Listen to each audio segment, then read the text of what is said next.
Well, Lakers win Game 1, the NBA Finals 116-98. But before I even get into the actual game discussion, I gotta talk. I gotta talk to you, LeBron haters, for a second, because you guys are annoying. And this comes from someone that just started rooting for LeBron actively like 2 years ago, right? When he joined the Lakers. So, never been a LeBron fan or LeBron lover, but my God, you guys are annoying, man. Doesn't matter what the guy does. There's always an excuse. There's always an excuse. I just don't get it.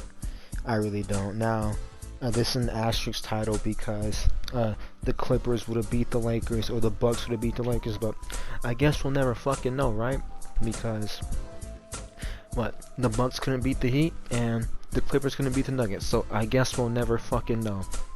I guess we'll never know. I mean, I remember when he was playing against Portland. That's the most dangerous 8 seed ever. They get knocked out in 5 games. Remember he was playing against Houston. They're playing micro ball. LA shoots a 3 terribly. Houston shoots a 3 great. They got knocked out in 5 games. We're playing against the comeback kid Nuggets. They got Jamal Murray. They got the best big man. And they got knocked out in 5 games. And this was after they upset the Clippers that were up 3-1. So I guess we'll never know about the Clippers and the Bucks. We'll just have to find out next year. Those narratives are tired, bro. They really are. But what's unfortunate, the actual things that you could talk about is the injuries that the Miami Heat suffered tonight. Like this was literally the worst possible outcome for them. You're down 30 at halftime. Bam gets hurt. Gordon gets hurt. And Jimmy gets hurt. Well, Jimmy's okay because he's able to finish. He's able to play in the fourth. And he didn't look like he was limping. He was playing gingerly. He was able to play in the fourth. Bam, they just sat him out, but his X-rays are negative, so that's good. But Dragic, he's going to be out for the rest of the series with a plantar tear. And yeah, I mean, that's going to hurt his value when it comes to free agency. And he was balling, so he was going to get paid, but that's going to hurt his value now when it comes to free agency. And, Bam, he got hurt just by running into the Dwight Howard. It had to be a frustration play because, I get that Bam is very strong and athletic, but Howard is still strong and athletic as well, even though he's 34 years old.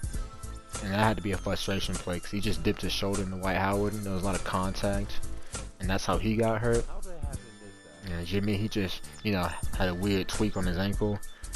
And Dragic, he just had a weird non-contact injury when it came to his left plantar. So that's unfortunate, but injuries are a part of the game. They're a part of the playoffs. There hasn't been any playoff series I can remember in the last, 10, 11, 12 years where no one's gotten injured in any of the series. No one of importance. Because it's always happened. Like KD got injured 6-7 years ago. Actually, KD, Ibaka, and Westbrook, they got injured during that Thunder's run, several years ago.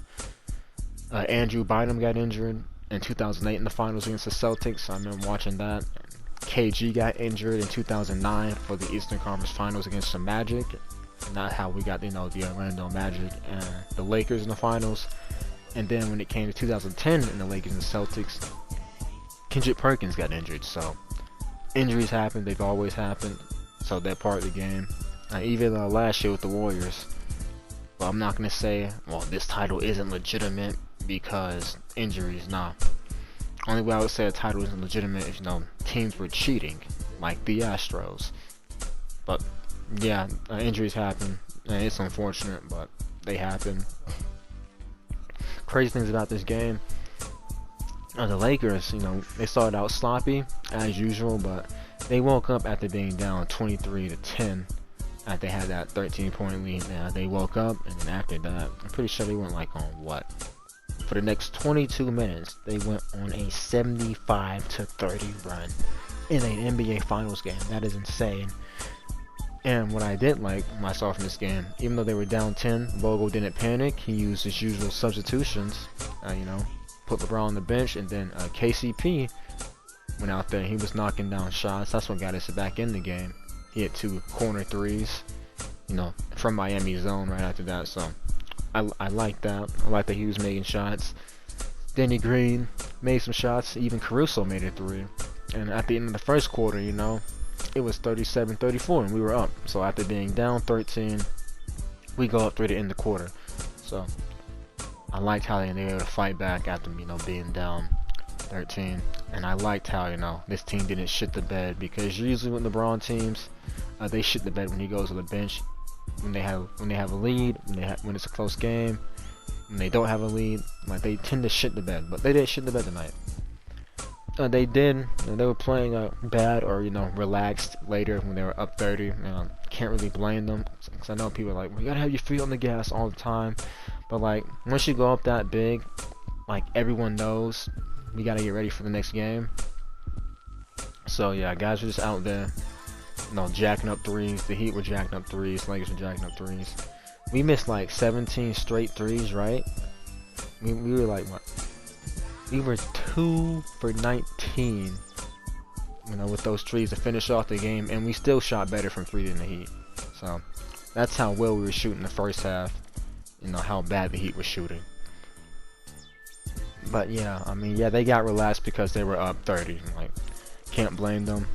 Guys are trying not to get injured. They're just trying to finish the game and get to the next one.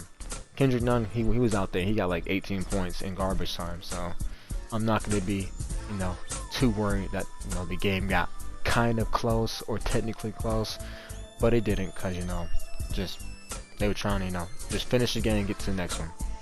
But Kendrick Nunn looking good. That would be promising for Heat fans. That would be promising with the way he looked. But yeah. Oh, other stats that are just crazy. Tyler Hero, he had a -30 when his plus minus, and he only played 18 minutes, and that was in the first half, and he finished off at like -35. So yikes. And then Iguodala, his was pretty god awful too, but he's called the LeBron stopper. Oh yes, and speaking of Jay Crowder, he did some dirty shit. But yeah, that's game 1. 3 more to go. Job is not finished yet. I almost stumbled over my words. I did. But y'all be safe. I'm out.